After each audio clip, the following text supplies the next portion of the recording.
Eu sempre recomendo para quem quer aprender vendas e marketing de forma um pouquinho mais aprofundada, estudar pelo menos os conceitos básicos de economia. O estudo da economia, ele é o primeiro fundamento básico para quem quer entender o mercado e assim entender um pouquinho mais de marketing. E como eu sempre ensino para vocês, o venda é sobre ajudar alguém a satisfazer alguma de suas necessidades. Nós sabemos que o ser humano, por ser um ser extremamente complexo e psíquico, ele não tem simplesmente necessidades fisiológicas, como comer, beber. O ser humano, justamente por ter uma psique mais avançada, ele desenvolve outras necessidades, ou seja, seres com mais capacidade cognitiva tendem a criar mais demanda por várias soluções diferentes. Então, Paulo Macedo, no seu livro Copyright, ele traz pra gente um dado muito bacana. Em 1954, Maslow publicou a Theory of Human Motivation, ou seja, a hierarquia das necessidades. Então, se você hoje tem uma empresa, você tem que entender qual é a necessidade do teu cliente e não simplesmente do teu produto. Porque, na verdade, o produto é só um meio para realmente satisfazer aquela necessidade. Então, isso veio de um estudo observacional de macacos, ok? Nesse estudo específico, ele percebeu alguns padrões comportamentais na sociedade de macacos. Então, por exemplo, eles se tornavam muito mais agressivos quando eles não tinham comida, mas, por outro lado, eles ficavam mais sociais e dóceis com os outros após satisfazerem suas necessidades fisiológicas. Então, nessa pirâmide, existem praticamente aqui 5 categorias de necessidades humanas, certo? Então, ele trouxe isso do estudo observacional dos macacos e converteu essa pirâmide para necessidades humanas. E olha que interessante, né? Você tem lá na base da pirâmide as necessidades fisiológicas e no topo a realização pessoal. Então, Maslow, ele propõe o seguinte, que para a gente passar das necessidades fisiológicas para necessidades de segurança, para necessidades de amor, para necessidades de estima, você vai ter que completar cada estágio.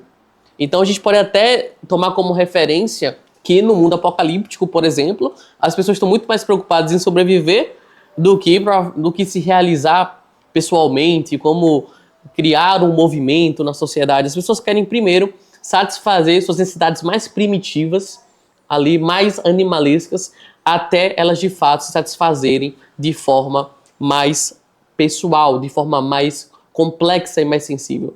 Então a gente pode até perceber a questão das pessoas que são muito ricas.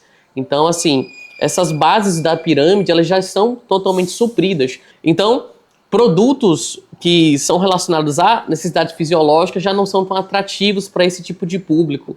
Agora, se você pega, por exemplo, uma sociedade subdesenvolvida, produtos relacionados à sobrevivência tendem a ter muita demanda.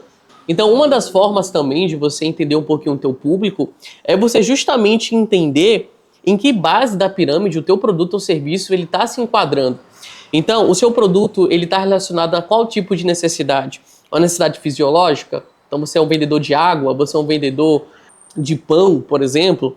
Você está relacionado a amor, relacionamento? Você é um coach de relacionamento? Você é um psicólogo de relacionamento? Você trabalha com autoestima? Então, assim, quanto mais para cima está o teu produto, o teu serviço, provavelmente o seu público vai estar mais restrito. Porque justamente nós sabemos, pessoal, que na sociedade a maioria está, sim, nas bases da pirâmide, né? Nós temos um sistema de distribuição de renda e riqueza muito desigual, não somente no Brasil, mas como no mundo. Então, os produtos de ordem fisiológica, de ordem de segurança, a gente traz ali para os públicos de massa. Então, quanto mais você entende um pouco a pirâmide de Maslow, você consegue entender justamente onde a sua empresa está atuando, em que determinada fatia de público, certo? Então, claro que isso aqui não é uma verdade absoluta, tá? Isso aqui foi muito baseado em estudo empírico, mas isso serve sim como uma boa base para a gente observar onde o nosso negócio está inserido, tá, turma? Bom, o livro, para quem tem dúvida, é o Copywriting, do Paulo Macedo. A página é 174, para quem tem curiosidade. É muito interessante trazer essa pirâmide para a gente poder entender um pouquinho do nosso negócio e até a questão da precificação, como conversar com esse público, em que estágio esse público está. E, de fato, sempre ter empatia pelas pessoas, né? Porque hoje nós sabemos que o ser humano, no mundo ideal, estaria contemplando a sua pirâmide inteira. Então, as pessoas teriam necessidades fisiológicas sendo supridas, segurança, amor, estima e realização pessoal.